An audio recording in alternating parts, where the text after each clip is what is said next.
तो मुल्क तो टूट रहा है, सिर्फ मईशत नहीं टूट रही है। जिन लोगों की जिम्मेदारी है, क्या उनको इस चीज़ का एहसास है? लगता तो नहीं है कि कोई एहसास है, क्योंकि अगर एहसास हो तो अपने तरीके रास्ते बदलेंगे। भी इत्तेहादी हुकूमत बनने जा रही है, तो आपको लगता है कि उसमें इतनी सलाहियत है कि वो हमारी माशी मामलात को संभाल सकती है? ये सलाहियत की बात नहीं है, इजाज़त की बात है। वो सियासतदान जिनका ऑक्सीजन किसी बंद कमरों से आता है, फिर वो फैसले वो करते हैं जो उन कमरे के बाशिंदों को फ़ायदेमंद हो।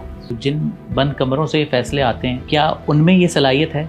उनमें बिल्कुल नहीं है। अब हम तनख्वाहें भी कर्जों के पैसों से दे रहे हैं, फौजियों की तनख्वाह भी कर्जों के पैसों से आ रही है। सिविल सर्विस के अखराजात हैं और फौज के अखराजात हैं, ये दोनों कम करने पड़ेंगे। आधी मिनिस्ट्रीज बंद करनी पड़ेगी, लेकिन उससे बड़ा जो खर्चा है वो फौज का है। एक वो हिस्सा जिसका जंग से बराह रास्त ताल्लुक है और एक हिस्सा जिसका जंग से कोई ताल्लुक नहीं है। वहाँ तो बहुत कमी की जा सकती है।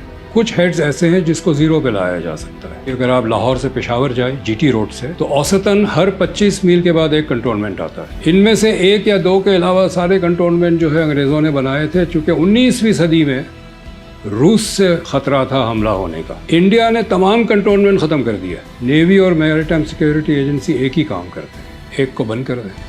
नई नई गाड़ियां सड़क पे आती है, फॉरेन एक्सचेंज से इंपोर्ट होती है, और वो सारे फॉरेन एक्सचेंज कर्जों के। पेट्रोल इंपोर्ट करते हैं, वो भी कर्जों से करते हैं। कर्जों के बुनियाद पे ये जो ऐश और आराम की हम जिंदगी गुजार रहे हैं, ये हमें बंद करना पड़ेगा। 20-25 साल में तो खास तौर पे मईशत कर्जों पे चलाई गई है। ये ख्याल था कि आते रहेंगे डॉलर लिफाफों में। तो सर, ये सिस्टम कब तक चलता रहेगा? ये अब नहीं चलेगा। इसलिए चल रहा था कि अमेरिका को हमारी ज़रूरत थी, अब पाकिस्तान की ज़रूरत नहीं है। पाकिस्तान उनके लिए एक न्यूसेंस बन गया है, उनको ज़रूरत इंडिया की है। हमें अपने पैरों पे खड़ा होना है। अगर हमने अपनी सलामती हमें चाहिए। IMF के कहने पे बजट बनाते रहे, हमारी सलामती नहीं है। तो सबसे ज़्यादा तबाही मुशर्रफ के दौर में हुई, और शौकत अजीज़ जो बिजनेस लॉबी है, वो तो मुशर्रफ साहब के दौर को मतलब सुनहरा दौर कहती है कि हमने उस वक्त बड़ी तरक्की की। उनसे ये पूछा जाए एक्सपोर्ट में कितना इजाफा किया, उन्होंने कौन से नए कारखाने लगाए, कितना रोजगार दिया उन्होंने। जनरल जिया के दौर में हमने कुछ अपनी खुद मुख्तारी बेची, पैसे आ गए। मुशर्रफ के दौर में कुछ और खुद मुख्तारी बेची, फिर पैसे आ गए। अब हम इसी इंतजार में हैं कि कहीं कुछ और खुद मुख्तारी बेचे, सऊदियों को बेच दे, चीनियों को बेच दे, कुछ पैसे आ जाएंगे। फॉरेन इन्वेस्टमेंट आने की बात हो रही है, कहीं फॉरेन इन्वेस्टमेंट कोई नहीं आ रही है। MOU साइन करके चले जाते हैं। मफरूजों पे मईशत नहीं चलाई जा सकती, न मफरूजों पे मुल्क चलाया जा सकता है। 1971 में हम देख चुके हैं, नूरजहां के गाने खूब आते थे और हम गाने सुन सुन के समझते थे कि इंडिया को शिकस्त दे देंगे। मफरूजों से न जंग लड़ी जाती है, न मईशत चलाई जाती है, न मुल्क चलाया जाता है। कहा जाता है हम कोई गरीब मुल्क थोड़ी हैं, हमारे पास $6 ट्रिलियन